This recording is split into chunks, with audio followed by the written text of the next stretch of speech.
오늘 경건한 삶의 축복이라는 제목으로 함께 말씀을 생각해 보겠습니다. 시편 84편은 만군의 여호와여 주의 장막이 어찌 그리 사랑스러운지요 라는 찬양으로 이 시를 시작하고 있습니다. 그리고 맨 마지막에 주께 의지하는 자는 복이 있나이다 라고 매듭을 짓고 있어요. 복이라는 단어는 행복이라고 번역할 수 있습니다. 다시 말해서 지구상에서 하나님을 아는 사람보다 더 행복한 사람은 없다라는 고백이 되겠습니다. 우리 모두가 과연 이 시편 기자와 같은 고백을 하며 이런 체험을 해보았는지, 우리도 어느 땐가 24시간 내 평생 계속은 아니더라도 어느 순간에 하나님의 은혜를 경험하고 또 하나님이 나와 함께 계신다는 벅찬 감격을 누리면서 나도 모르게 내 입에서 여호와여 주의 장막이 어찌 그리 사랑스러운지요 라는 그 감탄이 나왔던 적이 있었는지 여러분 한번 생각해 보십시오. 하나님의 선하고 인자하심이 우리의 생명보다 더 낫습니다 라고 다윗은 고백했는데, 하나님과의 교제가 우리의 삶과 존재와 경험에서 정말 가장 중요한 것이라고 내가 생각하고 있는가 한번 살펴보시기를 원합니다. 이 84편을 쓴 시편 기자와 같이 하나님과 함께하는 삶이야말로 그 무엇과도 비교할 수 없는 행복한 삶이다라고 고백하기 위해서는 이런 삶을 누리기 위해서 절대적으로 필요한 것이 있는데, 첫 번째는 신앙이란 결국 하나님을 아는 것이다 라는 겁니다. 우리가 신앙 생활을 하는데 내가 무엇을 신앙하는지, 나의 신앙의 대상이 누구인지, 그 신앙의 대상이 어떤 분인지도 정확하게 모르면서 그러면서 나는 신앙생활을 하고 있다, 나는 믿음이 있다 라고 얘기한다면 그것은 올바른 신앙이라고 할 수가 없는 것이죠. 선한 삶을 사는 거 또는 좋은 일을 하면서 사는 거, 그것이 좋은 일이지만은 근본적인 문제는 아니라는 거예요. 그래서 신앙의 본질은 하나님을 제대로 아는 것이다. 근데 오늘 시편 84편에서 이 시편 기자는 그 지식을 얻을 유일한 방법에 관해서 이렇게 표현합니다. 나는 그것을 하나님의 제단에서 얻었다. 다른 방법은 없다. 하나님의 제단이 한낱 미물인 참새와 제비가 자신들이 안전하게 거할 곳으로 삼는 주의 제단에서 그들이 그 안식을 누린다면 마땅히 우리가 안식을 누릴 곳도 바로 그 주의 제단이며, 우리에게 참된 안식을 주시는 분이 어떤 분이신지도 바로 그 제단에서 우리는 알 수밖에 없다. 다른 방법은 없다라고 얘기하고 있다는 것이죠.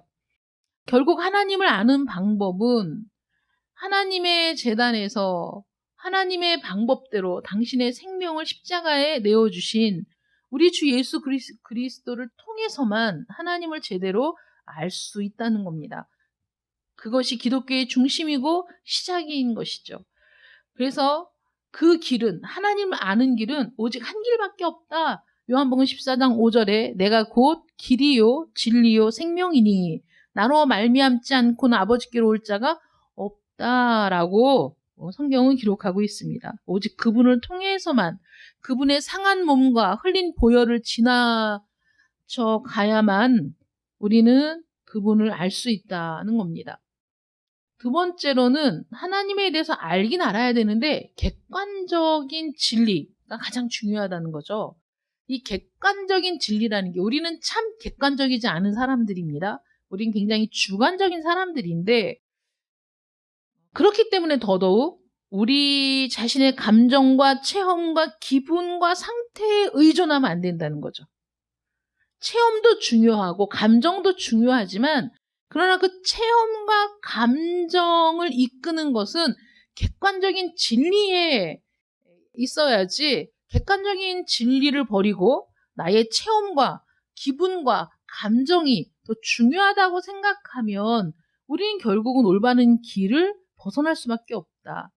우리에게 행복한 기분을 느끼게 하는 것이 많지만 하나님을 아는 지식이 하나님께 대한 조건은 아니라는 거죠. 우리가 하나님의 성품을 알고 그분의 성품을 의지하지 않으면 우리는 아무런 기초가 없는 그런 상태가 된다는 겁니다. 여러분, 하나님의 성품을 알고 그 성품을 의지한다는 게 얼마나 중요한 일인지 아세요? 우리가 하나님의 말씀을 읽거나 말씀을 들으면서 내가 죄인임을 깨달았을 때 우리 마음이 심히 불안하고 떨릴 때 내가 하나님께 용서를 구하면 하나님이 용서를 해주시는 분이신가?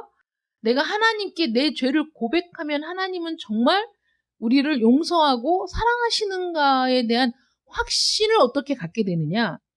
하나님이 우리가 죄를 고백할 때 언제든지 어느 때든지 우리의 회개를 받으시고 기뻐하시고 용서하시는 분이라는 그런 성품을 가진 분이라는 것을 우리가 알고 확신할 때 그때 하나님께 우리의 죄악을 고백할 수 있고, 또 하나님은 인자하신 분이야 자비하신 분이야, 하나님은 우리에게 항상 좋은 것을 주시는 분이야, 하나님의 선하심은 끝이 없고 하나님의 인자하심은 끝이 없어 라는 사실을 우리가 확신할 때에만 내가 지난번에도 회개를 했는데 또 죄를 지었네. 이게 도대체 몇 번째인지 모르겠어. 그러면 우리는 하나님께 회개를 못하고 정말 하나님을 지난주 말씀처럼 나처럼 생각해가지고 나 같아도 이렇게 또 죄 짓고 또 죄 짓고 이래서 용서해달라고 하면 나는 용서 못하지. 그런데 하나님이 용서하실 수 있을까? 라고 생각하면 하나님께 나아가지 못하는 거죠.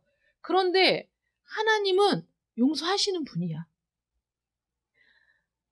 7번씩 70번이라도 용서하시는 분, 끝없이 자비를 베푸시는 분이라고 하나님이 나는 이런 하나님이다 라고 말씀하셨기 때문에 우리는 그 하나님의 성품을 알고 그 성품을 의지하며 하나님께 나아갈 수 있다는 것이죠. 하나님에 대한 지식은 내 감정에 좌우되는 게 아니라 하나님이 말씀을 통해 나는 이런 하나님이라고 선포하신 그 하나님의 성품을 객관적인 진리를 우리가 확인하고 받아들이고 붙드는 것이 중요하다는 겁니다. 그리고 세 번째, 우리 자신을 알아야 되죠. 내가 어떤 존재인지를 알아야만 합니다. 우리가 하나님에 관해 올바로 아는 것이 중요한 것처럼 인간에 관해서도 올바로 알아야 한다는 거죠. 시편 기자가 하나님으로부터 시작하듯이 우리도 그분으로부터 시작해야 되는데, 우리 자신을 바라볼 때 기준이 하나님의 말씀이 기준이 됐을 때 그때 내 자신을 바르게 볼 수 있다는 거예요. 하나님에 관한 우리의 생각이 올바른 것이어야 할 것일 때 내 자신에 대한 생각 역시 올바른 것이 될 수 있다. 오늘 본문 3절에 나의 왕 나의 하나님 만군의 여호와여 주의 제단에서 참새도 제 집을 얻고 제비도 새끼 둘 보금자리를 얻었나이다. 이 말의 참뜻이 뭐냐면 나는 참새나 제비와 같다. 자기 집을 찾은 참새와 같고 새끼 둘 보금자리를 찾은 제비와 같다. 보금자리와 나의 자녀를 둘 올바른 환경과 조건은 다름 아닌 주님의 제단이다. 라고 지금 고백하고 있다는 것이죠. 내가 내 자신을 나는 한낱 미물인 참새나 제비와 같은 존재야. 라고 자기 자신을 생각했을 때 정말 나의 필요가 무엇인가를 발견하게 된다는 거예요. 그 후에 하나님께 가서 내가 어떤 존재인지를 알고 나의 필요를 발견하고 그 다음에 하나님 앞에 가서 그 필요를 구했을 때 거기에서 응답을 받고 공급을 받게 되었다 하는 것이죠. 우리 주님이 이렇게 말씀하십니다. 나는 의인을 부르러 온 것이 아니요 죄인을 부르러 왔노라. 건강한 자에게는 의사가 쓸데없고 병든 자에게라야 쓸데 있느니라. 인자가 온 것은 잃어버린 자를 찾아 구원하려 함이니라 라고 말씀하실 때 내가 의인이 아니고 죄인이라는 사실을 깨닫는 사람, 내가 건강한 사람이 아니라 나는 병든 사람이다 라는 것을 깨닫는 사람, 나는 잃어버려진 자라는 사실을 깨닫는 사람만이 주님을 붙드는 거예요. 주님께, 주님, 내가 바로 그 잃어버려진 자입니다. 주님, 내가 병든 자예요. 주님, 내가 바로 죄인입니다. 라고 주님을 찾을 수 있다는 거죠. 근데 내가 죄인이라는 사실을 인정할 수도 없고 나는 죄인이 아니라고 생각하는 사람에게 우리 주님이 무슨 필요가 있겠습니까? 아무 의미가 없는 거죠. 나는 건강해. 나는 누구의 도움도 필요 없어. 나는 내 힘과 능력으로 잘 살 수 있어. 라고 얘기하는 사람이 무슨 주님이 필요하겠어요? 그리스도의 구원의 축복을 만끽하는 사람들은 나에게 그런 필요가 있다는 사실을 발견한 사람들이야말로 그리스도 안에서 그 구원의 축복을 마음껏 누리게 된다는 것이죠. 궁극적으로 그리스도 밖에 있는 많은 사람들의 비극이 뭐냐? 그리스도가 그들에게 필요하다는 것을 결코 깨닫지 못하는 자들이라는 겁니다. 그래서 결코 죽게 돌아오지 않아요. 주님이 필요하다고 인정하지 않습니다. 그리스도께 나아가지 않죠. 그들은 자신들에게 정말 필요한 게 무엇인가를 보지 못하는 자들입니다. 오늘 본문의 시편 기자가 자기 자신을 참새와 제비와 동일시하면서 묘사하는 그 참새와 제비가 얼마나 안달복달하며 자기 새끼들을 기를 수 있는 안전한 장소를 찾기 위해 험한 군데를 다니면서, 여러분 그렇잖아요. 제비나 참새나 그들의 한평생의 수건이 뭡니까? 알 낳아서 새끼를 잘 길러서 그래서 그들이 독립할 때까지 돌보는 거, 그들의 본능에 새겨진 일이지만 그들은 그 일을 위해 최선을 다합니다. 알을 낳고 새끼 부화시켜서 그 새끼에게 먹이고 그 새끼를 돌보고 그리고 그 새끼가 건강하게 자라서 드디어 그 자신의 삶을 헤쳐나갈 수 있을 때까지 돌보는 일에 최선을 다하거든요. 자신의 생명을 걸어서 그 일을 감당하잖아요. 그러니까 그 일을 위해서 그 조그만 둥지 하나를 짓기 위해서 안전하게 그 둥지를 짓고 지키기 위해서 정말 최선을 다하거든요. 내가 그 참새와 같다. 내가 그 제비와 같다. 라고 느끼는 그 시편 기자의 영혼의 갈증, 그리스도께 구원을 의탁하는 그 깨달음을 우리가 오늘 한번 살펴보길 원합니다. 그래서 이 시편 기자는 자신이 보잘것없는 자라는 사실을 충분히 인식하고 있습니다. 참새와 제비 같다라고 얘기하는 거죠. 새들도 큰 새들 많잖아요. 비둘기 뭐 이런 거, 뭐 또 타조도 있고 육식을 하는 사나운 새들도 많이 있지만 지금 이 시편 기자는 참새와 제비를 예를 들어서 얘기하고 있어요. 정말 작은 새. 그래서 다른 그 사나운 새들, 맹금류에 의해서 잡아먹히는 그런 새를 지금 얘기하면서 내가 바로 그 참새와 같다, 제비와 같다 이렇게 얘기하고 있어요. 그래서 나는 조그만 참새나 제비와 같다는 것을 내가 알았다라고 말하고 있는 겁니다. 우리는 개인으로서 자기 자신을 인식하면서 우리의 정체성을 인식하는데 어느 날 이 광활한 우주를 생각해 볼 때 여러분 그런 생각 하신 적 없어요? 뭐 우리가 지금 살고 있는 이곳에서 우리는 당당히 내 자리를 지키며 사는 것처럼 여겨지지만 우리의 시야를 넓혀서 뭐 우리나라? 이 지구 중에 우리나라 중에 서울에서 여기 양천구 그렇게 하다 보면 정말 너무 작잖아요.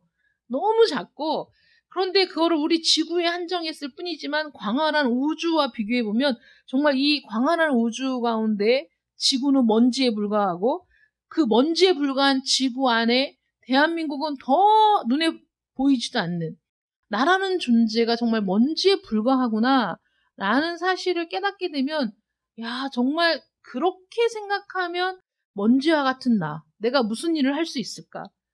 내가 정말 중요한 존재일까? 라는 회의도 들지 않습니까? 우리는 개인으로서 내 자신을 인식하는데 우주의 광대함을 생각하면서 내가 참 보잘것없다, 무가치하다라는 사실도 생각하게 되는 거죠. 그렇게 생각하면. 그래서 짧은 인생을 살다 가는 막 바둥바둥하면서 살지만 뭐 많은 걸 이룬 것 같지만 나중에 보니까 내가 이룬 게 사실 그닥 특별한 것도 없는 것 같고, 내가 한평생을 살았지만 뭘 했는지도 모르겠고, 내가 이 1년을 어떻게 의미 있게 살아볼까 생각했지만 벌써 9월이지 않습니까? 시간이 너무 빠르고 아무것도 못한 것 같고 인생이 참 허무하고 의미 없다라고 생각될 때도 있습니다. 그러면서 비로소 참 우리 인생이 보잘것없구나, 내가 참 보잘것없다라는 생각을 하게 된다는 것이죠. 그리고 또 하나는, 그리스도인들은 대체로 자기 자신이 나그네라는 사실을 인식한다는 거예요. 내가 이 세상에 나그네로 왔다가 가는 거구나 라는 걸 알게 된다는 거예요. 참새가 한동안 집을 찾으려고 그 작은 날개를 파닥이며 여기저기를 다 찾죠. 제비도 그렇죠. 이리저리 보금자를 찾기 위해 돌아다니다가 마침내 새끼 둘 보금자리를 얻었다. 참새도 제 집을 찾았다 라고 얘기합니다. 우리가 사는 이 세상은 우리가 창조한 세상이 아니죠. 우리가 우리 자신을 창조하지도 않았습니다. 어느 날 나는 나를 인식하게 됐어요. 나구나 라고 인식하게 됐어요. 자기 자신을 발견했어요. 우리는 삶이 무엇인가? 나는 여기에서 뭘 하고 있지? 우리는 어디로 가고 있는가? 내 인생은 어떤 의미가 있는가? 궁극적인 목적과 목표가 있는가? 라는 질문에 맞닥뜨리면, 혹은 이런 질문을 아예 안 하고 사는 사람도 있지만, 이런 질문에 직면하면 우리는 갑자기 모든 것이 다 정처 없고 모든 것에 어떤 목적도 둘 수가 없고 갑자기 방황하게 되죠. 내 마음이 막 방황하게 됩니다. 조그만 참새나 제비와 같이 생각이 됩니다. 끝없는 방황 때문에 평강과 안식을 얻기 위해 무언가 붙잡으려고 하지만 또 찾을 수가 없어요. 여러분, 우리에게 갑자기 어떤 그 안 좋은 일이 다가왔을 때, 내가 예상하지 못한 일들이 나에게 들이닥쳤을 때 우리는 갑자기 우리 인생이 무너지는 것 같은 그런 충격을 받지 않습니까? 그러면 도대체 나는 어디에 기초를 두고 내 인생을 쌓아왔는지도 내가 알 수가 없게 되고, 그리고 나는 앞으로 어떻게 나아가야 하는가를 도저히 감도 잡을 수 없는 그런 상태에 빠지게 된다는 거죠. 과연 내가 여기에서 천년만년 살 수 있는가? 아니면 나는 죽는다고 하더라도 내 자손들은 내가 이루어 놓은 터전 위에서 천년만년 그럼 살아갈 수 있을까? 그러면 어떤 것도 우리가 자신할 수 없고 어떤 것도 그렇게 확정적인 것이 없는 세상 아닙니까? 이 세상이. 어느 날 왔다가 어느 날 사라지는 이 세상에서 영원한 것은 없다라고 우리가 생각하면 낙심을 하게 되는 거죠. 그러면서 자기 자신이 참 무력하다라는 사실을 우리가 인식하게 된다는 거예요. 조그만 새들도 자신들이 무력하다는 걸 알죠. 참새가 내려와서 먹이를 발견해서 먹이를 막 쪼아 먹을 때 얘네는 끊임없이 좌우를 살핍니다. 조그만 움직임만 있어도 푸드득 하고 날아가죠. 자기들이 약한 존재라는 걸 알기 때문에, 자신들의 생명이 늘 위협받고 있다는 걸 알고 있기 때문에 본능적으로 자신의 생명이 위협받고 있다, 안전하지 않다라는 사실을 알고 있기 때문에 그렇습니다. 위험이 감지되면 즉시 날아가 버리죠. 많은 사람들의 비극이 뭔지 아세요? 이 참새 같지도 않은, 그러니까 자기에게 위험한 적이 있다는 사실을 전혀 인지하지 못하는 사람, 그 사람들은 참 비극적이라는 거예요. 우리를 공격하는 적들을 맞닥뜨리기 전까지는 자신이 무력하다는 걸 인식하지 못한다는 거죠. 어느 날 갑자기 죽음이 우리에게 들이닥치든지 병과 사고를 만나게 되면 우리는 보잘것없다는 전적인 무력감에 빠지게 됩니다. 여러분, 우리가 사건, 사고가 일어나는 일들을 뉴스를 통해 보면 사람이 참 순식간에 죽고 어떻게 대처할 겨를도 없이 그 사고를 당하는 것들을 우리가 보지 않습니까? 내가 아무리 준비를 잘하고 있다고 하더라도 그것으로 도저히 막을 수 없는 일들. 그리고 전혀 예상하지 못했던 일들을 만났을 때 속수무책으로 그 자리에서 죽음을 맞이하는 많은 사람들. 뭐 오송 지하차도 사고라든지 누가 죽을 줄 알고 그 지하차도에 들어갔겠습니까? 비가 많이 온다고 해서 거기에서 그렇게 무력하게 죽음을 당할 거라고 생각한 사람들이 있었겠습니까? 그들은 평소와 같이 아무 근심 걱정 없이 비가 많이 오네 이러면서 그 지하차도에 들어갔을 텐데 그들은 오랜 시간도 아니죠. 잠깐 사이에 그들은 도저히 거기에서 어찌 할 바를 모르고 운명을 달리하는 불행한 사고를 만나지 않았습니까? 우리도 어느 날 갑자기 그런 사고를 만나게 되면 전적인 무력감을 인식할 수밖에 없어요. 정말 나는 무력한 존재구나. 내가 어떻게 할 수가 없구나. 무엇을 해야 할지 어디서 도움을 구해야 할지도 모릅니다. 우리 자신을 돌볼 수 있고 모든 것이 잘 될 것이라고 자신만만해 했지만 갑자기 적이 찾아오고 소중한 것을 잃어버리게 되었을 때 모든 것이 사라져 버리는 거죠. 적이 우리를 공격해도 어떤 방어의 수단도 없었고 그 습격으로부터 우리를 보호할 방법이 전혀 없다는 거예요. 우리는 언젠가는 죽는다는 걸 알지만 그 죽음이 순식간에 나에게 찾아왔을 때 우리는 그 죽음 앞에서 철저하게 무력한 존재일 수밖에 없다는 겁니다. 내 자신의 성품이 비틀리고 타락해버렸다는 걸 깨닫는 사람들이 있어요. 내가 참 죄인이구나. 깨닫기 시작하는 사람들이죠. 내 마음 안에서 무엇인가 잘못되었어. 나는 객관적으로 볼 수 있는 존재도 아니고 나는 옳고 그름을 바르게 인식하고 판단할 수 있는 능력도 나는 온전하지 않은 사람이라는 사실.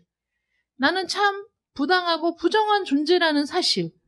나는 내가 참 옳은 것 같고 내가 잘 사는 것 같고 내 생각이 옳은 것 같고 나는 그래도 다른 사람들보다 올바른 결정과 판단을 할 수 있는 사람이라고 생각해 왔는데 어느 날 내 안에 있는 죄의 능력을 보게 되는 거죠. 많은 사람들이 이번에 총동문회 정기총회를 지나고 나서 이제 다른 분들이랑 통화를 하면서 생각하는 게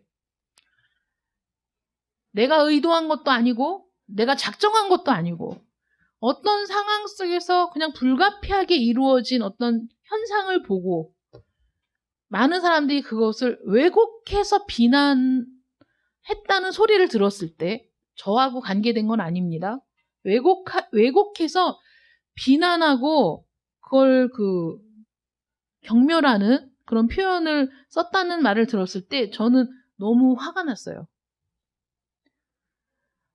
세상 사람들은 더 하겠지만 여러분 우리도 마찬가지죠. 내가 정확히 그 사실을 모르는 상태에서 내가 안 좋게 보고 있기 때문에 어떤 드러난 현상을 더 안 좋게 보고 그것을 그렇게 경멸하듯이 표현하고 말을 한다면 과연 그 잘못은 누구에게 있는가? 만약에 내가 그렇게 정말 해서는 안 될 말들을 했는데 정작 그 사람들은 그것과 전혀 상관이 없는 사람들이었다면 그 죄는 누구에게 물을 것인가, 하나님이. 근데 너무 쉽게 사람들은 그런 죄를 짓더라고요. 너무 쉽게. 그런 사소한 말 한마디로 엄청난 범죄도 일어날 수 있는 거 아니겠습니까? 우리가 목회자라고 해서 거기서 자유로울 수 없다는 사실을 또 다시 깨닫게 되는 거죠. 우리가 하나님의 말씀을 읽고 묵상하고 하나님의 말씀을 선포하는 자들이기 때문에 더 거룩해야 하지만 사실 인간이라는 이 본질 자체가 그렇지가 않더라는 것을 깨닫게 되면서 또 마음이 막 무너지는 거죠. 그런 일들을 겪으면서 우리 안과 밖에 있는 죄의 능력, 이 세상의 모든 것들이 나를 죄로 이끌고 가. 뿐만 아니라 내 육신도 역시 나를 대적해. 내 믿음을 대적해. 나를 자꾸 죄 가운데로 끌고 가. 끊임없이 싸움이 벌어지는 이 현장에서 내가 그걸 또 깨닫지 못하고 있어. 어리석은 사람이죠. 깨닫고 있지만 도저히 이길 수 없다는 것을 느끼는 무력한 사람이 있습니다. 그런 일들을 겪을 때마다 겁나고 두렵죠. 내가 이렇게 무능하구나. 내가 이렇게 무능력하구나. 내가 정말 하찮은 작은 참새와 같구나. 조그만 제비와 같구나. 늘 불안하고 두려워하고 무슨 일이 생기지 않을까 겁을 먹은 그런 참새와 제비 같구나. 여러분, 우리는 날마다 도덕적인 갈등을 일으키며 살고 있지 않습니까?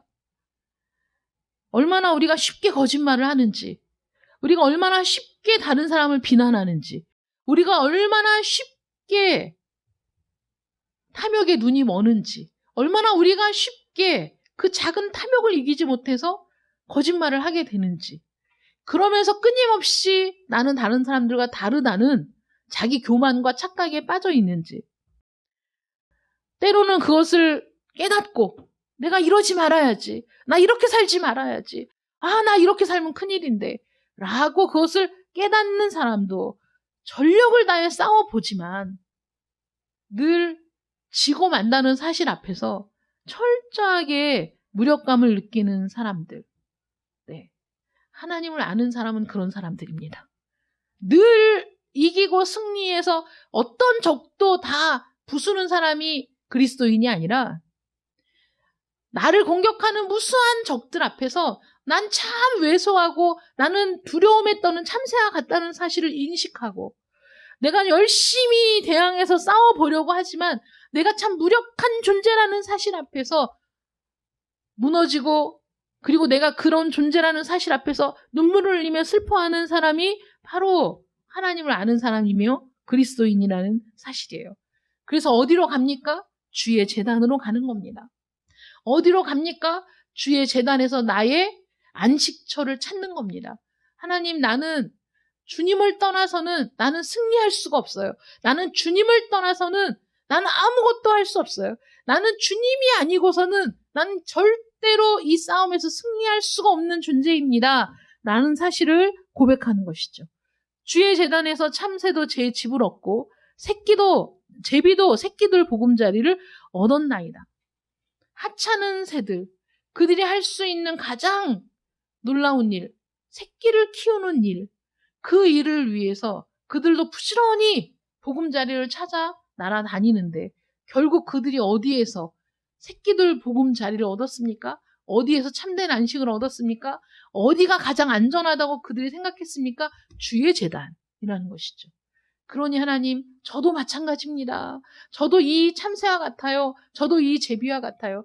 저 이 세상에서 그 어디에서도 참된 안식과 만족을 누릴 수 없어요. 나는 무력한 자이기 때문에 그렇습니다. 나는 늘 모든 전쟁에서 쉽게 패배하는 그런 무력한 존재이기 때문에 저 하나님의 보호하심이 필요해요. 하나님의 제단에서 하나님을 만나고 하나님의 보호하심을 받고 하나님과 함께하는 삶이기를 원합니다. 라고 그 제단에서 하나님을 만나고 하나님께 기도하고 하나님과 함께하며 하나님의 능력을 힘입는 삶. 그래서 이 모든 일들을 통해서 그리스도인은 어떤 걸 깨닫습니까? 내 영혼이 가장 중요하다는 사실을 깨닫는 거예요. 우리가 지지난주에 어리석은 자는 그 마음에 이르기를 하나님이 없다 하는도다 하는 그 말씀을 중심으로 생각을 해봤는데 그 어리석은 자는 왜 어리석은지 아세요? 자신의 영혼의 가치를 발견하지 못했기 때문에 그래서 하나님이 필요 없다고 생각하는 거예요. 그래서 어리석은 자입니다. 우리가 지난주에는 하나님을 믿는다고 하면서도 사실 그 하나님과 함께하는 삶의 능력을 경험하지 못하는 그런 사람들. 왜 그렇습니까? 자신의 영혼의 참된 안식처가 하나님이시라는 사실을 그들은 정확하게 깨닫지 못했기 때문에 신앙생활을 하며 봉사하며 헌신하지만 하나님의 능력을 힘입지 않는 자들이라 어리석은 사람들입니다. 오늘 시편 기자는 자신에게 있어서 자신의 생애에 있어서 가장 중요한 게 자신의 영혼이라는 사실을 발견한 거예요. 내 영혼의 참된 안식처는 어디인가? 우리 몸은 시간이 지나면 죽는 겁니다. 이 몸은 무엇의 그릇입니까? 내 영혼의 그릇입니다. 많은 사람들이 자신에게 영혼이 있다는 사실을 발견하지도 못하고 자신에게 그 영혼이 얼마나 가치 있는 것인지도 알지 못합니다. 그러나 우리의 영혼은 불멸하는 존재죠. 우리의 영혼은 죽지 않습니다. 우리의 영혼은 정말 지켜야 할, 그래서 마음을 지키는 자가 성을 빼앗는 자보다 낫다라는 말이 고작 내가 희노애락을 느끼는 이 감정을 말하는 거겠습니까? 아닙니다. 내 혼, 내 영을 말하는 거죠. 다윗은 용사였고 골리앗을 쓰러뜨린 자였고 수많은 승리를 일궈낸 사람입니다. 정복자였고 이스라엘이 알았던 가장 위대한 왕이었지만 그 다윗이 가장 귀중한 소유물은 내가 왕이었지만 왕으로서 누릴 수 있는 모든 것들이 나에게 중요한 것이 아니라 내 영혼이, 내 안에 있는 영혼이 가장 값지고 귀중하다라는 사실을 알고 고백했던 사람입니다. 내 안에 있는 영혼은 썩지 않습니다. 내 안에 있는 영혼은 영원까지 계속됩니다. 하나님이 생기를 그 코에 불어넣으시니 생명이 된지라.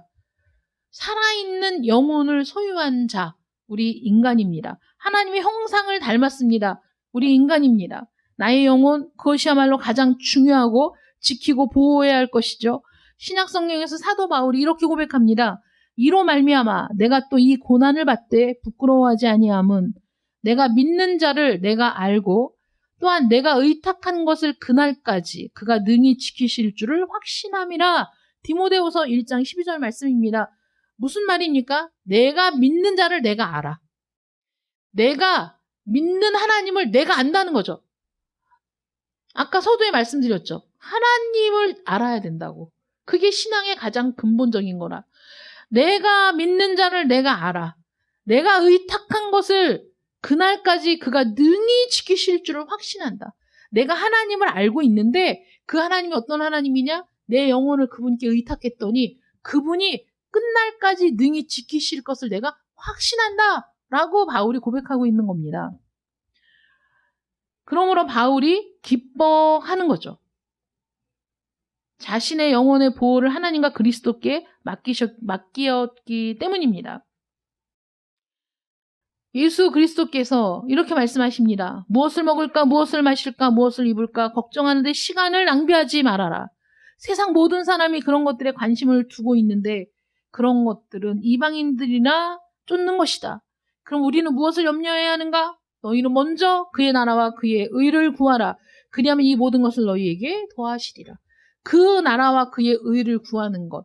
무엇입니까? 내 영혼이 하나님의 은혜로 구원받고 하나님 안에서 영원한 기업의 후사가 되는 것. 그것이 가장 중요한 일 아닙니까?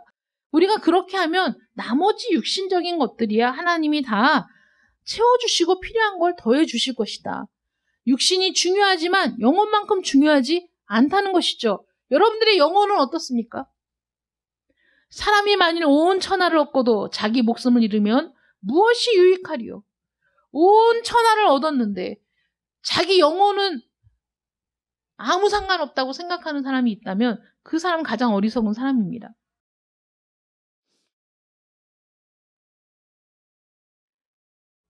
오늘 시편 기자가 고백한 것처럼 나는 작은 참새나 제비와 같다. 나에게 가장 값어치가 있는 것이 있는데 참새와 제비는 그들의 새끼가 가장 값어치 있는 것이지만 나의 경우는 영혼이다. 내가 오늘 그 사실을 깨달았다. 나의 영혼, 모든 적이 공격해 오는데 내 영혼을 감출 안전한 곳이 어디에 있는가? 내 영혼이 영원토록 안전한 곳이 없는가? 난 그것을 알기 원한다. 간절히 원했죠. 이 모든 것은 구원에 이르며 구원을 찾는데 불가피한 단계들이다라는 거예요. 우리는 우리 안에 영혼이 있다는 사실을 깨달아야 합니다. 여러분들은 영혼 없는 정말 썩어질 육체만 갖고 있는 그런 존재가 아닙니다. 여러분들의 육체 안에는 영원 불멸의 영혼을 소유하고 있다는 사실을 여러분 기억하시기 바랍니다. 여러분들의 영혼이 지금 어떤 상태에 있느냐? 여러분들의 영혼이 정말 구원을 얻었느냐? 여러분들의 영혼이 안전히 거하고 있느냐? 그것이 가장 중요하다. 시편 기자는 그 간절함을 참새와 제비에 비추어 본 것뿐입니다. 참새도 제 집을 얻고 제비도 새끼둘 보금자리를 얻었나이다. 바로 제단에서. 이것이 복음의 영광입니다. 참새 2마리가 한 아사리온에 팔리지 않느냐? 그러나 너희 아버지께서 허락하지 아니하시면 그 하나도 땅에 떨어지지 아니하리라. 너희에게는 머리털까지 다 세신 바 되었나니 두려워하지 말라. 너희는 많은 참새보다 귀하니라. 참새와 제비가 주의 제단에서 자신의 안전한 보금자리를 얻었다면 그들보다 더 귀한 여러분들의 영혼은 하나님 안에서 얼마나 더 많은 것들을 누릴 수 있게 되겠습니까? 여러분 걱정하지 마십시오. 여러분들은 참새보다 귀한 존재입니다. 하늘에 계신 하나님의 관심이 여러분들에게 얼마나 더 크겠느냐 하는 말씀이죠. 나같이 보잘것없는 존재가 이 세상에서 어떻게 중요하다는 것인가? 라는 질문을 해보았습니까? 나라는 존재가 뭐 그렇게 가치 있는 존재겠어? 여러분 그렇게 여러분 마음에 고통스러운 울부짖음이 있었던 적이 있습니까?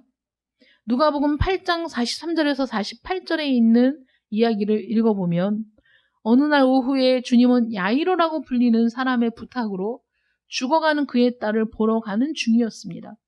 주님은 그의 집으로 바삐 가고 있는데 갑자기 많은 인파에 휩싸이셔서 많은 사람들이 주님을 둘러싸고 억누르고 있어 쉽게 움직일 수가 없는 상황이었어요. 갑자기 주님이 말씀하십니다. 내게 손을 댄 자가 누구냐? 제자들이 깜짝 놀랐어요.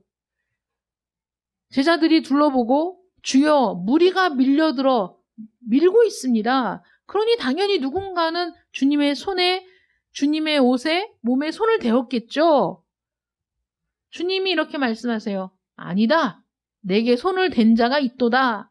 라고 말씀하셨어요. 그때 한 불쌍한 여인이 군중 속에서 앞으로 나왔습니다. 이 여인은 너무 부끄러워서 고개를 들지도 못한 채 내가 주님께 손을 대었습니다. 주님의 옷깃을 만졌습니다. 라고 고백했어요. 그 여인은 필사적인 필요로 주님을 만졌습니다. 여기에서 강조하고 싶은 것은 많은 군중에 주님이 휩싸였지만 하나님의 아들이신 예수님은 그 한 개인을 아셨다는 거예요. 그 많은 군중 속에서 혈루병을 앓고 있었으나 누구도 고칠 수 없고 의사들도 도울 수 없는 그런 불쌍한 여인, 군중 가운데 나설 수도 없었던 소외되었던 그 고독한 여인을 주님은 아셨다는 것이죠.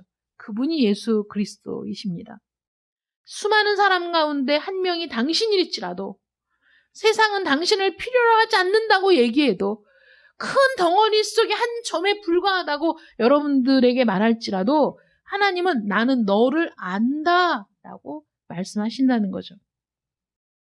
그와 똑같은 사건이 주님의 생애 마지막 날 일어났습니다. 십자가 위에서 죽어가는 주님께서 고통과 수치를 참고 계실 때 한쪽에 있는 강도가 예수여 당신의 나라에 임하실 때 나를 기억하소서라고 말했습니다. 주님은 그를 기억하셨습니다. 세상의 모든 죄를 대속하고 계셨지요. 우리는 상상할 수도 없는 것을 경험하고 계셨지만 그 시간을 그 강도를 위해 그 시간을 내셨다는 거예요. 여러분 내가 고통스러울 때 누군가가 나에게 무슨 얘기하면 내가 들립니까? 그 사람에게 잠시라도 눈을 돌려서 눈을 맞추고 그 사람의 얘기에 귀를 기울이고 싶습니까? 우리는 그렇지 못하죠. 근데 주님은 십자가에 달려서 그 모진 고통, 채찍을 맞고 못 박히고 그리고 이제는 숨이 끊어지는 그런 상황인데도 옆에 있는 강도가 주님을 부릅니다. 예수여 당신의 나라에 임하실 때 나를 기억해 주십시오. 그런데 주님은 그 소리를 외면하지 않으셨다는 거예요. 그를 기억하셨다는 거예요. 그 강도에게만 자기 자신을 그 강도에게만 온전히 주시는 것처럼 그 강도에게 집중하시고 오늘 내가 나와 함께 낙원에 있으리라 라고 말씀해 주셨다는 거죠. 여러분 이게 복음의 영광이에요. 우리는 주님도 모르고 나의 필요도 모르고 내가 어떤 존재인지도 모르고 내 안에 있는 영혼이 어떤 상태인지도 모르고 살아가다가 어느 날 말씀을 듣고 나는 무력한 자라는 사실을 깨닫고 나는 갑자기 다가오는 모든 절망적인 일들에 대해서 무력한 존재일 수밖에 없다는 사실에 내 자신이 무가치하다는 생각에 마음이 괴로울 때, 그래서 나는 누군가의 도움이 필요하다. 나에게는 육체뿐만 아니라 영혼이 있다는 사실을 깨닫고 내 영혼이 안전히 거할 곳을 찾는 중에 주님을 만나고 주님께 나의 필요를 아뢰고 주님의 구원을 내가 필요로 한다고 고백하고 이런 모든 과정 속에서 우리는 주님의 시선을 경험하죠. 온전히 나에게 그 생애를 내어주신 수없이 많은 이 세상에 있는 사람들의 죄를 다 대속하신 예수 그리스도이시지만 그 순간에는 나와 눈을 맞추시고 내 말을 들으시고 내 말에 귀를 기울이시면서 내가 너를 안다고 말씀하시고 내가 너를 사랑한다고 말씀하시고 내가 너를 구원한다고 말씀해 주시는 우리 주님 아니십니까? 그 주님을 만나야 된다는 거죠. 그 주님을 만나야 돼요. 이 세상을 창조하시고 이 수많은 별들을 다 만드신 하나님, 시편 기자가 찬양하는 어미하신 만군의 주, 그분을 알고 계십니까? 하나님은 여러분들을 아십니다. 하나님, 우리 모두 한 사람 한 사람에게 관심을 두고 계시다는 것이죠. 우리는 그분 안에 있는 복음 안에서 참된 안식을 찾게 된다는 겁니다. 천지를 창조하신 하나님께서 당신에게, 여러분들에게 관심을 가지셔서 그분의 아들을 저와 여러분들을 위해 보내주셨습니다. 예수님이 말씀하십니다. 수고하고 무거운 짐진 자들아 다 내게로 오라. 내가 너희를 쉬게 하리라. 이 말씀이 왜 우리에게 위로가 됩니까? 우리는 수고하고 무거운 짐을 지고 어디에서 안식을 얻을까 찾고 있다는 거예요. 내가 인식하지 못하지만 내 영혼이 수고하고 무거운 짐을 지고 어디에서 이 짐을 내려놓고 쉴 것인가? 이 세상을 아무리 봐도 내가 참된 안식을 구할 곳이 없구나 라고 고민하며 방황하는 것이 우리 영혼이라는 거예요. 근데 주님이 그런 우리를 초청하시는 거예요. 수고하고 무거운 짐진 자들아 다 내게로 오라. 내가 너희를 쉬게 하리라. 이 세상의 방법을 시도해봐도 우리는 참된 만족을 얻을 수 없어요. 세상의 쾌락과 웃음, 세상의 철학, 사고, 예술, 문화, 우리의 영혼의 안식을 얻을 만한 것을 찾았습니까? 없다는 것이죠. 그것을 찾을 수 있는 곳은 이 우주에 한 곳밖에 없어요. 바로 제단 위라는 거예요. 어떤 제단? 하나님께 당신 자신을 온전한 제물로 드린 그 제단 위야말로 우리 영혼의 참된 안식을 얻을 수 있는 곳이라는 사실을 믿으시기 바랍니다. 십자가에서 돌아가신 그분을 바라볼 때 비로소 여러분들은 영혼을 위한 안식과 화평을 찾게 될 것입니다. 내게로 오라 말씀하십니다. 실패와 무력감과 방황 가운데 있는 그 모습 그대로 오라는 거예요. 여러분, 아무 일도 없는 것처럼 깨끗하게 단장하고 아무 근심도 없는 것처럼 그렇게 오라는 게 아니에요. 수고하고 무거운 짐을 진 그대로, 지치고 괴로운 상태 그대로, 의지할 데 없어 슬픈 마음을 가진 채로 내게로 오라고 오늘도 여러분들을 초청하십니다. 참새도 집을 찾았고 제비도 새끼들 보금자리를 찾았습니다. 복음이 주는 안식과 화평, 평온함은 갈등과 방황의 끝마침이 되고 있습니다. 우리는 안전합니다. 보호받고 있습니다. 시편 기자가 말합니다. 11절에 여호와 하나님은 해요 방패이시라 라고 고백하고 있어요. 그러면서 12절에 만군의 여호와여 주께 의지하는 자는 복이 있나이다. 여러분, 이 말씀도 얼마나 은혜가 되는 말씀이에요. 우리가 무엇을 해야만 우리에게 만족감이 있다는 게 아니잖아요. 주님을 의지하면 만족감이 있다는 거잖아요. 주님께 의탁하면 우리에게 참된 만족과 안식이 주어진다고 지금 얘기하고 있습니다. 참새도 제 집을 얻고 제비도 새끼들 보금자리를 얻었습니다. 여러분들은 찾았습니까? 여러분들은 만났습니까? 여러분들의 영혼은 안전합니까? 여러분들의 영혼의 닻을 그리스도께 두었습니까? 여러분들의 영혼의 상태는 지금 어떻습니까? 주님을 신뢰하는 자는 복이 있도다 라고 말할 수 있습니까? 그래야만 합니다. 그 길로 들어가는 여러분들 되시기를 축원합니다. 기도하겠습니다. 사랑의 하나님 감사합니다. 주 안에 있는 자가 복이 있습니다. 주께 힘을 얻고 그 마음에 시온의 대로가 있는 자가 복이 있습니다. 눈물 골짜기로 지나갈 때 많은 샘을 통해 우리에게 복을 주시는 하나님, 우리 영혼의 필요를 아시고 채워주시기를 기뻐하신 하나님, 그 하나님 안에 있을 때 우리가 참된 만족과 안식을 누릴 수 있음을 고백합니다. 오직 하나님을 의지합니다. 내게로 오라 초청하신 그리스도의 초청에 응합니다. 달려갑니다. 우리를 받아 주시옵소서. 예수님의 이름으로 기도드립니다. 아멘.